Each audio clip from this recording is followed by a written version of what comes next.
Hi, I want to welcome you and thank you for streaming this message today. I'm really glad that you joined us. At Bailey Christian Church, it matters to us that you feel welcomed, like that this is family. Whether you're young or not so young, my hope is that you'll encounter Jesus, and that as you encounter Jesus, you'll find encouragement to live a life of faith for Him. If you're new with us today, I would love if you wouldn't mind filling out the Connect card that is linked here, or going to baileychristianchurch.com and letting us know who you are, if you have any questions that we can follow up with, or even if you have a prayer concern and you'd like somebody to pray for you, we'd love to know so that we can connect with you.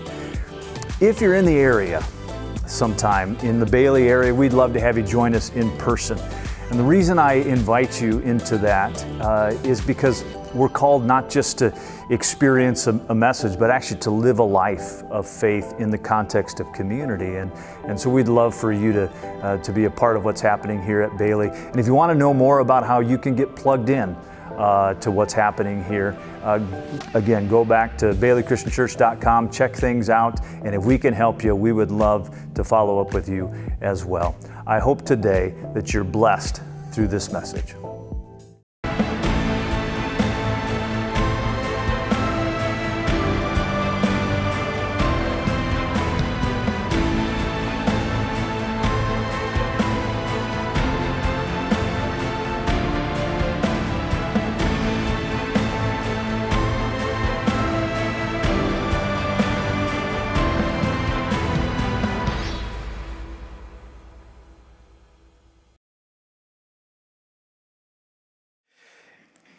As a kid, I played all sorts of sports. Depending upon the season, whether it's football or baseball or basketball or track, I was into all of that. And as a young kid, on the weekends, we did an awful lot of sandlot stuff, backyard wiffle ball, and all those things. But we also spent a lot of time watching sports. And I remember on Saturdays, the opening role of Jim McKay's voice on ABC's Wide World of Sports. And some of you are going, oh yeah, I remember. If you're younger, you won't remember this, but there was always this scene of different sports activities and different things, from racing to baseball and skiing. And there was always this phrase he would use where he would say that the thrill of victory and the agony of defeat. And there's this image of this Yugoslavian ski jumper by the name of Vinko Bogataj, he's about 3/4 of the way down the ski jump, realizes they had a fresh snow, and he was losing his footing, and he was trying to balance himself. He lost his footing, and he went tumbling head over heels off the side and into the crowd. And it is the last thing. In fact, they would continue to change the thrill of victory scene, but they always kept the agony of defeat. It is forever memorialized as an image of what defeat looks like and the pain of what that must have been. Now, fortunately, he only got a concussion and a broken ankle out of that. He was lucky and fortunate to be alive.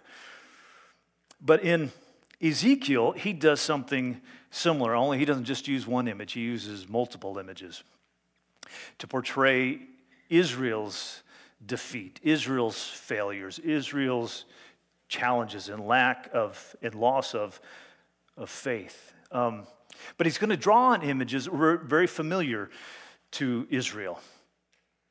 Images that in many ways had a very positive connotation for them. In fact, if you want to follow along in your insert, in fact, you'll appreciate this.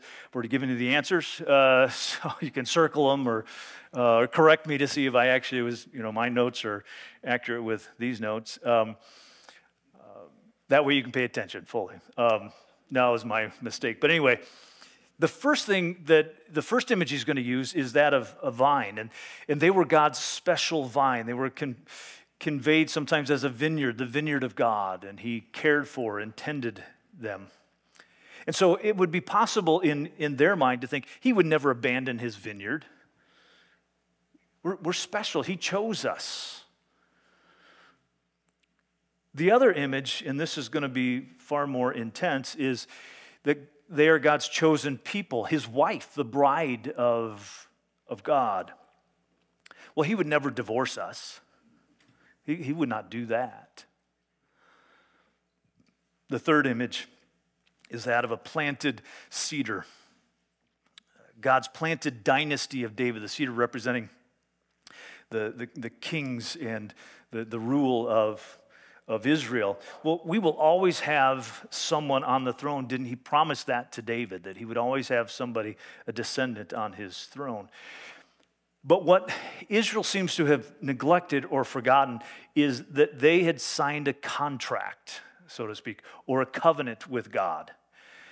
The Old Testament is a covenant, and it comes from actually the way treaties were worked out among different neighboring nations. And a stronger nation or a weaker nation would go to the stronger nation and say, hey, we'll make a deal with you if we'll do this, if you'll do that. And so there were agreements put into that called for, if you were faithful, you would be blessed, and these things would come your way. If you were not, these would be the consequences or the curses.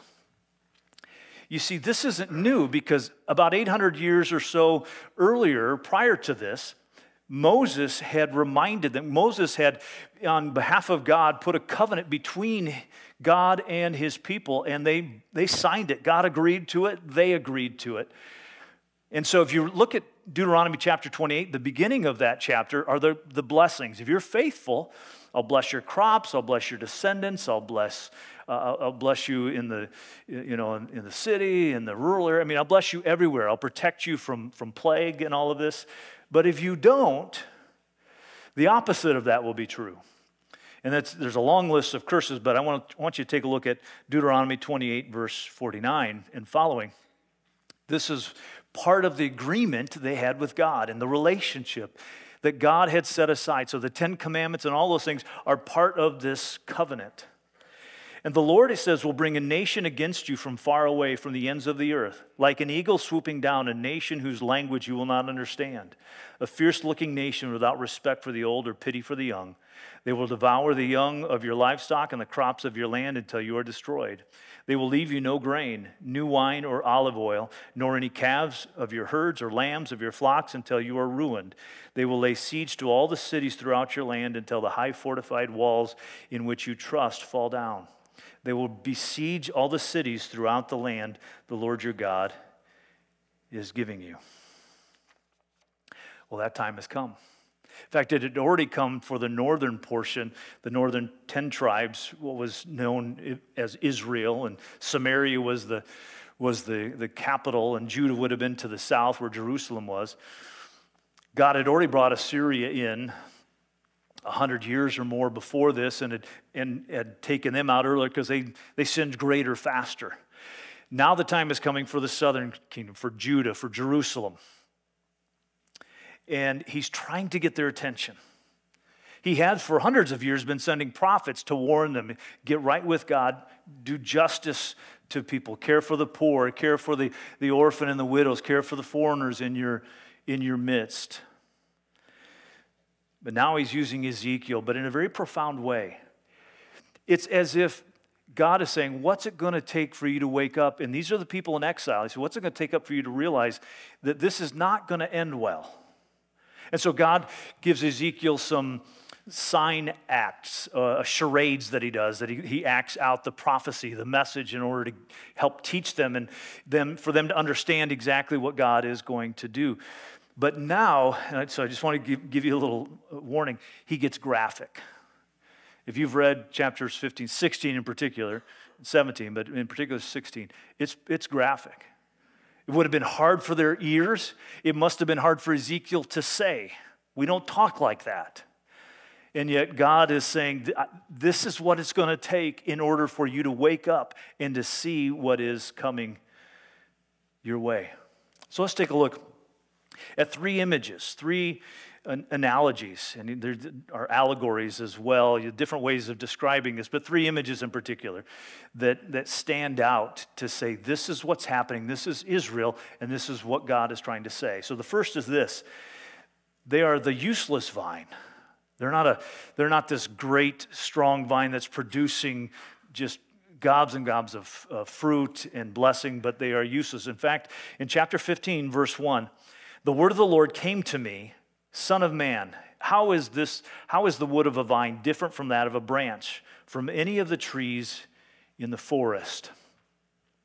Well, first of all, I want to say that, again, a grapevine was an image of Israel in the Old Testament. It was, God was kind of the tender of the vineyard. Jesus uses imagery actually to go against the religious leaders as he warns them that the vineyard is going to be destroyed, that God is a tender of the vineyard, and the religious leaders were then responsible for tending to it, and they weren't being faithful to it, so God was going to take them out. So he uses that imagery as a warning. But even more personally, Jesus uses the imagery of the vine and the branches to describe himself. And basically what he's saying is, Israel, you think you're the true vine? He said, no, I'm the true vine. I'm the one, not you. I mean, yes, you've been blessed and you were chosen by God, but you don't realize that all pointed to me. I'm the ultimate vine. And in order for you to live and thrive, you need to be attached to me. But in this passage, if you've read chapter 15, and I won't read it all, but I'll just kind of describe for you, what God is saying, first of all, is, what good is a vine for wood? So I probably would choose trees better suited for building. I wouldn't make a peg out of the woody part of a vine. It's really not useful for that. So he's trying to convey, you aren't all that. And then he says this, and then what happens if that vine is burnt in the fire? What good is it then? He says, that's you. That's what's coming your way. You've already been judged and punished some, but there's more to come. This is between the time when some exiles have been taken, and Ezekiel, one of them, and Daniel as well, into Babylonian captivity. But there are still people, there's still a king, Zedekiah, that's set in Jerusalem, and they're thinking and hoping that things are going to turn around. And he says, no, you don't understand. That's not how it's going to work. So judgment is still coming. In fact, Warren Wiersbe puts it well when he says, privilege brings responsibility, and responsibility brings accountability.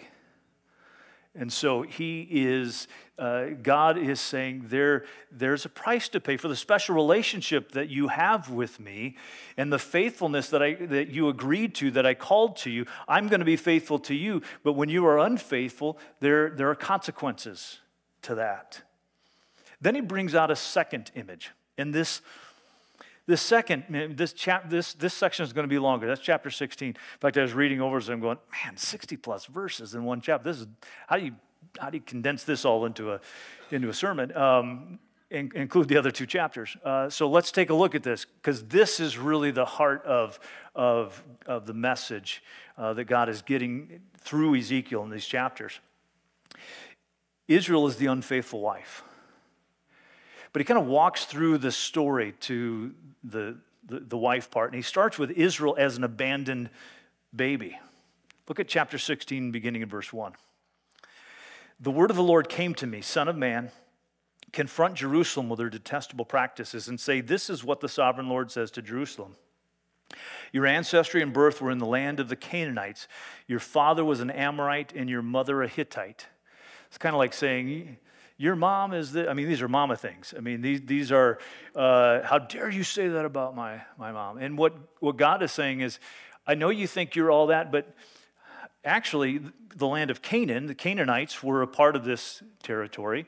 It was their land before God conquered them through Israel. And then Amorites and Hittites were all part of the peoples that were there. He's not pointing to any specific person. What he's doing is he's tying them to their heritage. He said, you think you're all that, but you're no better than the people you replace. In fact, we might just well say they were your mother and your father.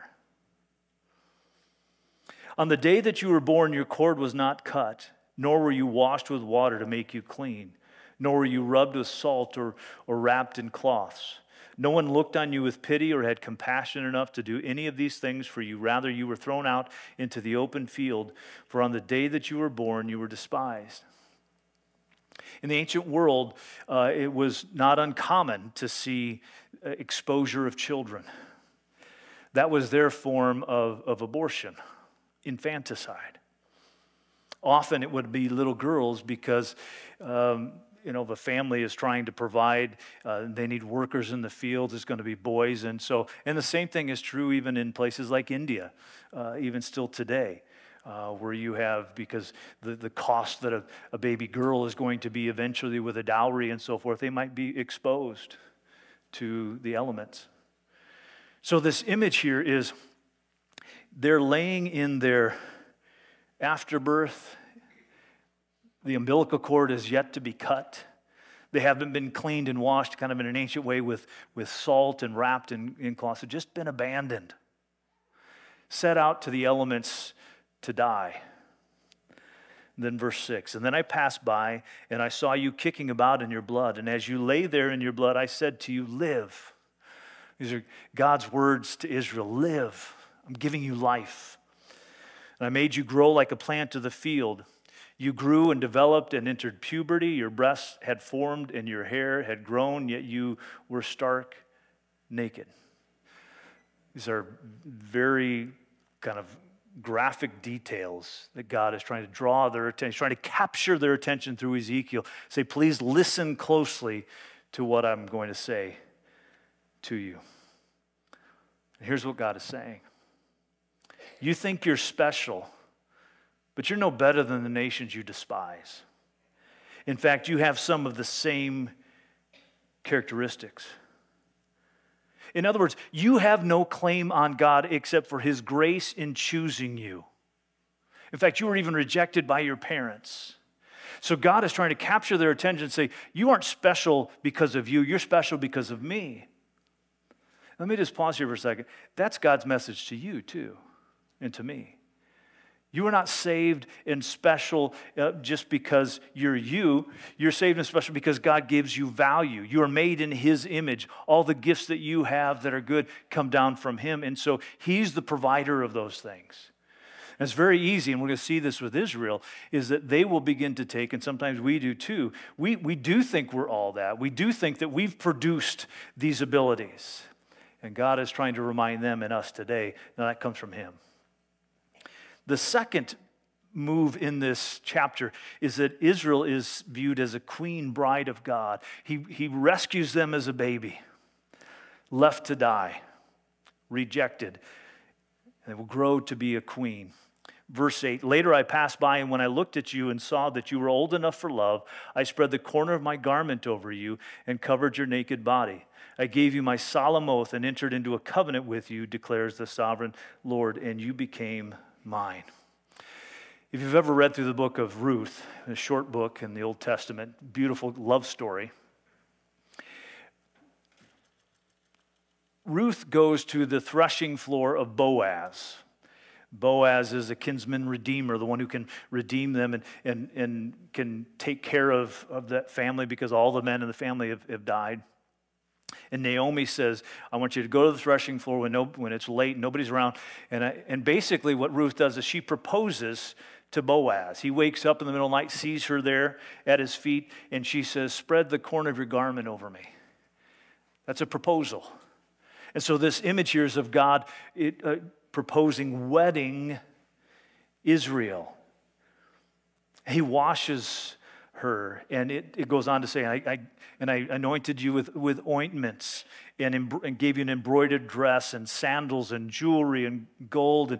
And all of these, as one scholar points out, are actually reminiscent of the tabernacle, reminiscent of the temple. In other words, God is saying, I blessed you in the tabernacle and in the temple. The very presence, my presence, God is saying, was there with you. And you were a shining light to all who could see. I made you beautiful so that every nation would come to look to them to find God. Verse 13, you became very beautiful and you rose to be a queen, and your fame spread among the nations on account of your beauty. Listen, this is really beautiful. Because the splendor I had given you, I made your beauty perfect, declares the sovereign Lord. This is a love story. And God has honored and blessed His bride. I don't know how many of you have ever seen the musical My Fair Lady. Kind of has that feel to it, where the Professor Higgins is seeing this woman who has really broken kind of low-level English, British English, and he teaches her how to walk and to talk like a sophisticated woman. And so she rises to this. But maybe in some ways it's more like a Pretty Woman, which is a modern version of that, which is a prostitute taken and then a relationship develops. But in this case, as you read this, this is actually more of a Pretty Woman in reverse. God takes and he cares for her, and he loves this child, and this child grows, and he embraces her as a bride. And then she reverts back. Look at verse 15. This is Israel now as a prostitute. But you trusted in your beauty, and you used your fame to become a prostitute. You lavished your favors on anyone who passed by, and your beauty became his. They used what God had given them for worshiping other gods. And prostitution, as kind of that image of faithfulness in marriage and prostitution, they bowed down to other gods and other nations. It indicates that they gave their resources away and they played on their name to get the attention of other nations. The good that God had given them, they used to gain favor with other people. In fact, in this section, it says, you even sacrificed your children to the gods. If you want to know just how bad it was getting in Judah and Jerusalem, this is kind of the peak of it. The pagan and Canaanite ways of worshiping often used child sacrifice to gain the blessings of the gods. And now Israel was participating in that same experience. And God is bitterly angry. Why? Use this image of God as the husband to the bride. He's saying, your children are my children. So you're taking my children and you're offering them up to gods, to foreign gods. In fact, that's why in the book of Exodus and Leviticus, they're talking about taking and setting aside the firstborn child. It was a way of saying, that child and all of your children are mine. In America, we may not bow down to gods in the same way, but we have a God called convenience that we're more than happy to offer our children up to, because if they're an inconvenience to us, we'll bow. And you realize that God is speaking into this nation and other nations around the world, and he's saying, those children you're aborting, they're my children. How dare you take my children and do that to them? There's an account to be paid for that. He says, wake up, Israel. Wake up, America. Verse 23.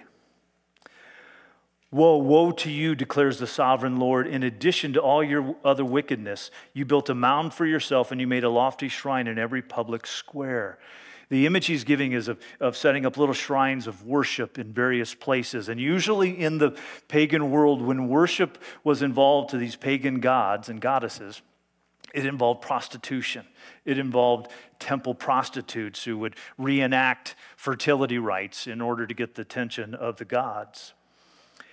This is pretty graphic here. He says, at every street corner you built your lofty shrines and you degraded your beauty, spreading your legs with increasing promiscuity to anyone who passed by.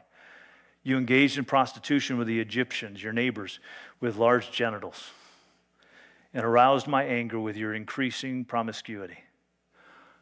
I know it's graphic. Ezekiel knew it was. One scholar said, imagine Ezekiel's wife.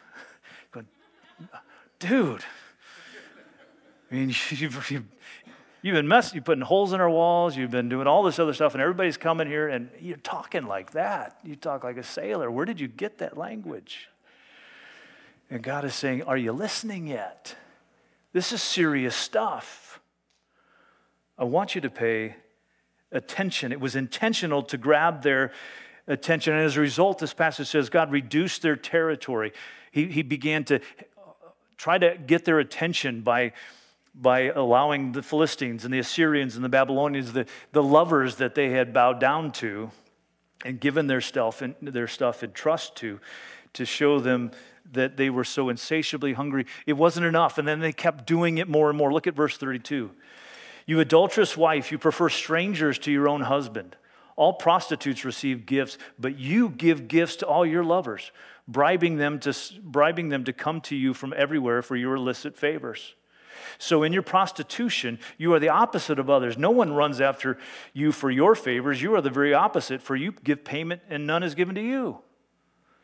You see how twisted it became? And God is trying to get their attention. You were not just a prostitute. You were worse than that. You took it to the next level. Verse 37. Therefore, I'm going to gather all your lovers with whom you found pleasure, those you loved as well as those you hated. I will gather them against you from all around, and I will strip you in front of them, and they will see you stark naked. I will sentence you to the punishment of women who commit adultery and who shed blood. I will bring on you the blood vengeance of my wrath and jealous anger, and then I will deliver you into the hands of your lovers. And they will tear down your mounds, and they will destroy your lofty shrines, and they will strip you of your clothes and take your fine jewelry and leave you stark naked. And then my wrath, verse 42, against you will subside, and my jealous anger will turn away from you. I will be calm and no longer angry. What started out with Israel naked and exposed now ends with Israel naked and exposed once again. It's possible for some of us to read that, hear that, and it just is an assault on our ears. How could God do this? In fact, in our modern sensibilities, it would be easy to say, does this just show how the Bible hates women? You know, that the woman is to blame, so to speak? Well, it was stark language on purpose. It was meant to raise eyebrows. It was meant to grab their attention. But I want you to understand, this is how women and men were punished if they were found adulterous or murderous. And so I want you to understand, the imagery is of a woman because it's the bride language. But I want you to understand that Israel was led by men. So this is not a man-woman thing. This is a description of all of you together. But what's amazing is we go in this passage from My Fair Lady to Pretty Woman and now to Cinderella. Because in the next few verses, God is going to say, Israel, you have some sisters. In fact, he says, like mother, like daughter. So you, just like your Canaanite parents, Amorites, Hittites, that you are living like them. And you had some sisters along the way. You had an older sister named Samaria. Samaria was their cousins, so to speak. They were taken captive by Assyria. And when they split under Solomon, after Solomon, the northern kingdom set up their own little temple, and they were cousins. They were from the bloodline of Israel, but they turned away from God. And so the Jewish people, even up to the time of Jesus, despised the Samaritans. And so he's saying, but your older sister is Samaria. How dare you say my older sister is Samaria? But he makes it worse. Your younger sister was Sodom. Now, if you know the story in Genesis, I mean, as soon as you say Sodom, you go, ooh, it didn't end so well for Sodom.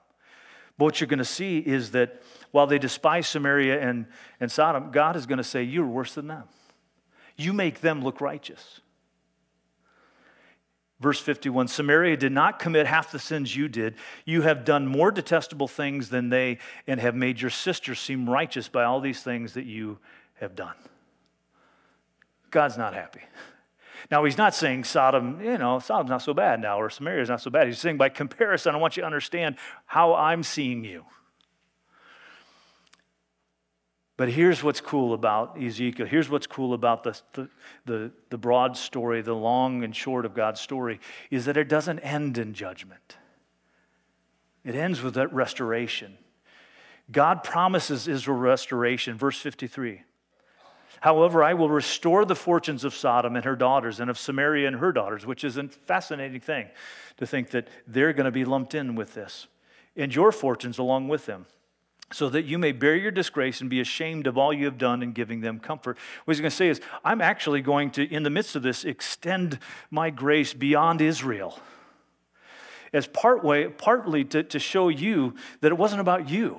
My goal was to reach all of these nations. I was to use you as a special one, but you got self-focused. Verse 59, this is what the sovereign Lord says, I will deal with you as you deserve because you have despised my oath by breaking the covenant. Yet I will remember the covenant I made with you in the days of your youth, and I will establish an everlasting covenant with you. He said, I'm going to use this for purifying. I'm going to use this, and good is going to come out of it. And so I haven't forgotten my covenant. I haven't forgotten my commitment to you. Verse 61. And then you will remember your ways and be ashamed when you receive your sisters, both those who are older than you and those who are younger. I will give them to you as daughters, but not on the basis of my covenant with you. So I'll establish my covenant with you, and you will know that I am the Lord. And then when I make atonement for you, for all you have done, you will remember and be ashamed and never again open your mouth because of your humiliation, declares the sovereign Lord. It ends with hope, but it's a harsh hope too. You see, they trusted in his gifts and in their own beauty. In the high places of worship, kings tried to get rid of them. Hezekiah, Josiah, kings of Judah, tried to get rid of the high places, and they did a pretty good job, but they continued to remain. They continued to come back. But I want you to understand, history shows us that following this exile, when it's all said and done, that will not be Israel's story anymore. They will not go back to bowing down to other idols. I mean, what God said is actually what happens is that they will no longer be bowing down to these other gods. It was as if it finally took that to wake them up, to realize we only have one true God. In fact, that's where the Pharisees eventually come along because they want to make sure that God's people never come close to breaking the law again. That's where there were sticklers for detail. They wanted to be pure. And they had a good desire to be good. Now they kind of got lost in some of that. But we realize that the Pharisees in Jesus' day were the good guys because they were trying to do what was right, even if at times they lost their way. But what's cool is this hint lets us see that Jesus is coming. He says, when I make an atonement for you, atonement is covering for sin. Atonement is a purifying and a forgiveness of sin.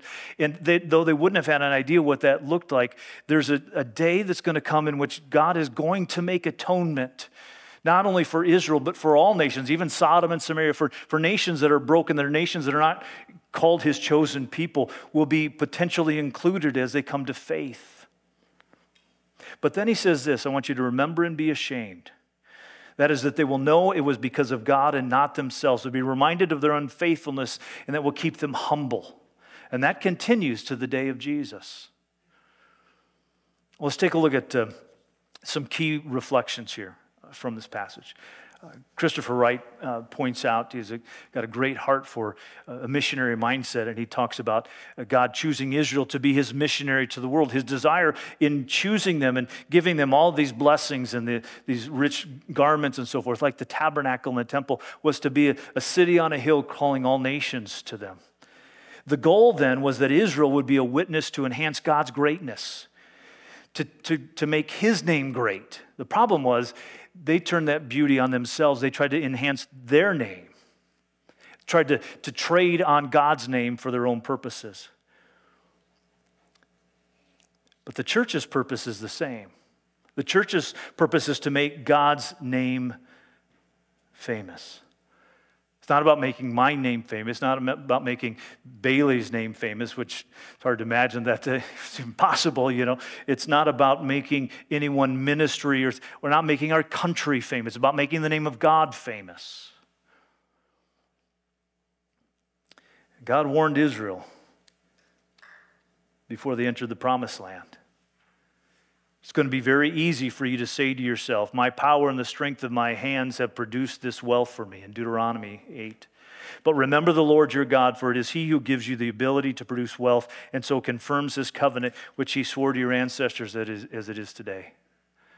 The same thing for America. America is not the new Israel, America. So we have to be careful that we don't apply passages that were meant for Israel and the church to a nation so quickly.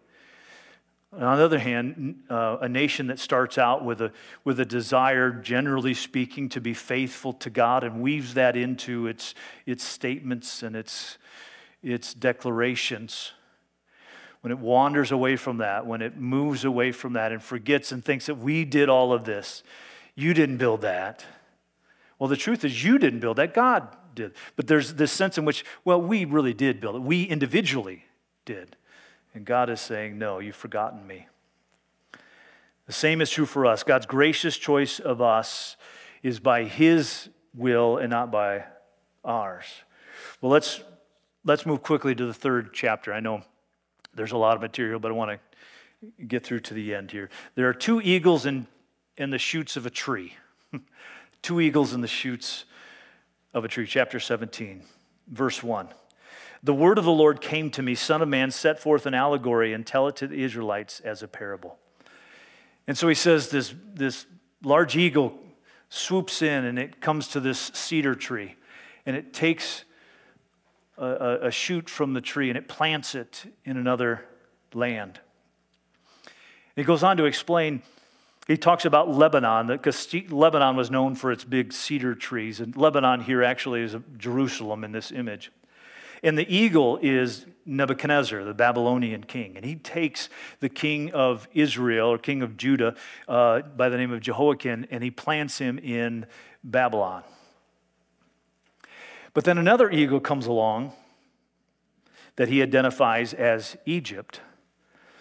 And this plant that was grown here, it starts to make shoots. It starts to reach out for water and sustenance and supply to this other eagle. In other words, you're going to start reaching out to Egypt. And so Zedekiah, who was a relative of Jehoiakim, was put in the kingly place in Jerusalem. He was kind of like, beholden to Nebuchadnezzar. He promised to be faithful, but he changed his mind.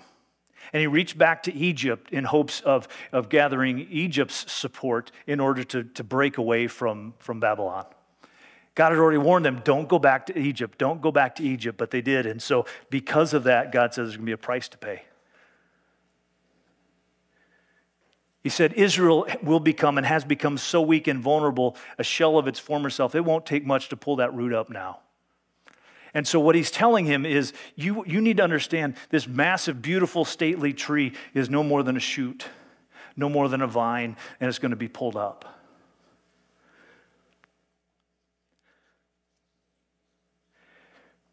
But God is not done. That's not the last word. Look at verse 22. This is what the sovereign Lord says. I myself will take a shoot from the very top of a cedar and plant it. I will break off a tender sprig from its topmost shoots and plant it on a high and lofty mountain. On the mountain heights of Israel I will plant it. It will produce branches and bear fruit and become a splendid cedar. The image of the cedar is this image of the rule of that nation of Israel, of the kings, the family line of David. And he says, and on the mountain heights of Israel I will plant it. It will produce branches and bear fruit and become a splendid cedar. Birds of every kind will nest in it, and they will find shelter in the shade of its branches. And all these trees of the forest will know that I, the Lord, bring down the tall tree and make the low tree grow tall. I dry up the green tree and make the dry tree flourish. I, the Lord, have spoken, and I will do it. You may not grasp it here, but this is hope. This is a statement of hope. See, God had to get their attention to let Israel know that this is fully justified, that what's coming their way was because of their unfaithfulness. God is not falling down on the job. Israel is. But when it's all said and done, God will restore Israel. And she will be purified and she'll be stronger. And better yet, this last shoot points us to Jesus. God is promising, I will take a shoot. In fact, if you read through Isaiah, the stump of David, a stump of Jesse, which was David's family that seemed to be cut off, then a shoot or a root grew out from that would become great. That root, that shoot, and also in this image, is the Messiah, is Jesus. And God himself will take and he will plant it on a high hill so that everybody can see, so that atonement, things can be made right with God through him, and that all the nations, all the other trees will realize not that Israel is great, but that God is great, that the Messiah is great. In fact, the image is powerful here. It says, birds from all over will nest in its branches. That's an image of saying that the Messiah will come and people from all nations will be able to celebrate and rest in his shade. That's what God is up to. Even in the midst of what seems like chaos and terror, God is moving. You know, what can be really hard, though, is to read all of this stuff and go, well, how does that apply to me? And Paul writes in 1 Corinthians 10, and we don't have much longer. 1 Corinthians 10, verse 11. He says, these things happened to them as examples and were written down as warnings for us, on whom the culmination of the ages has come. He said these Old Testament stories were written down as a reminder for us. So if you think you are standing firm, be careful that you don't fall. In other words, he's saying, they fell, so can you. So learn from their story so that doesn't become your story. So here's the takeaways. Number one, God's grace. Without God's grace, none of us makes it. That's true for Israel. That's true for salvation for all of us. For it is by grace that we've been saved, the gift of God, not by any works or anything that we can do to boast. Number two, God's justice. Without God's justice, believe it or not, the world would be even worse than it is already. Now, I know it's difficult to understand that because it seems like the world seems terrible. Well, if God were really just, why wouldn't he just right every wrong right now? Well, God has a long view of history. God has a long view of justice. And one day that will all come to be. But I want you to know that if he pulled his hand out altogether, you can imagine the chaos that we would see. And then lastly, our mission was their mission. That is to wear his name well. That is the mission of God's people. Because we are called to be that part of that cedar. We are called to be that city on a shining city on a hill. We are the light of the world, Jesus says. And we live in a world right now that badly needs to see the light because it's in the midst of darkness. And you and I get to follow through on his calling of his people all the way back to Abram. We are blessed to be a blessing. In this day and age in which the world seems to be falling apart, I want you to remember that people will be looking for somebody that has hope.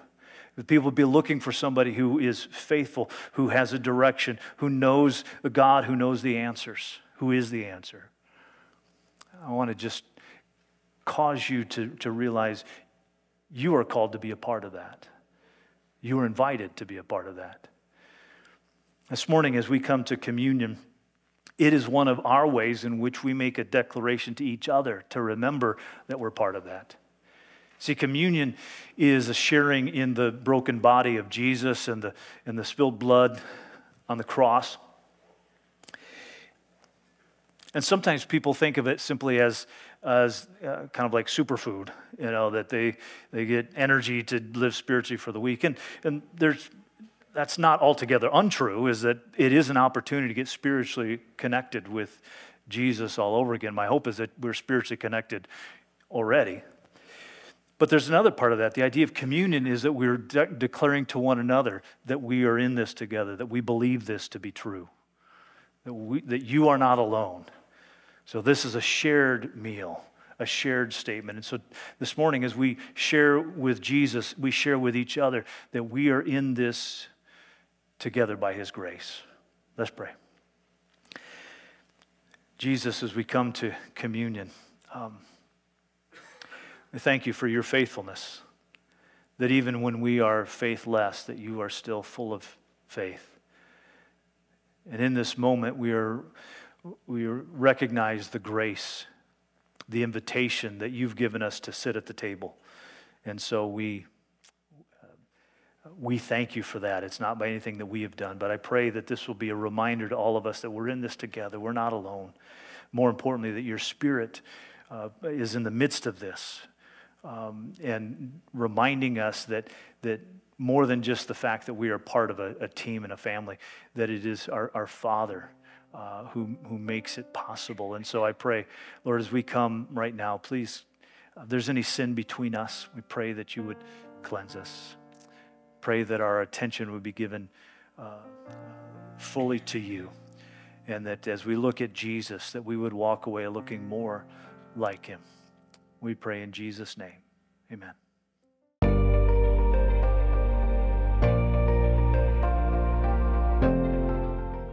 Hey, I'm Joel Malone, one of the elders here at Bailey Christian Church. We are so glad you joined us online today.